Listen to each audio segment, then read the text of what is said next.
আজকে আমি আপনাদের এই সুইং মোটরের ভিতরে কী কী থাকে সেগুলো জানাবো। আপনাদের হয়তো অনেকেরই অজানা, তো চলো দেখে নেওয়া যাক। কী কী থাকে দেখো, একটু গিয়ার থাকে, একটা কয়েল আছে ভেতরে, যে ভেতরে দেখা যাচ্ছে ওটা কয়েল, আর এই জাস্ট গিয়ার।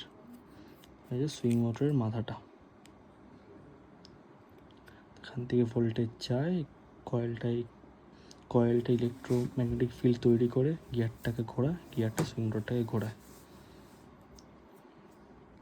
এই যে আমাদের যখন সুইং মোটর খারাপ হয়ে যায় তখন এইভাবে আর জিনিসটা ঘুরতে চায় না, এক জায়গায় নড়ে।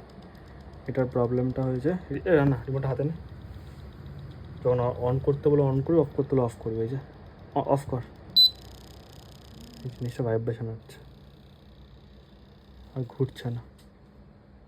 অন কর, অন করলে আর অন হচ্ছে না।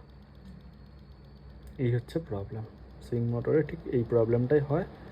এরপর একটাই কাজ থাকে, সুইং মোটরটা চেঞ্জ করা।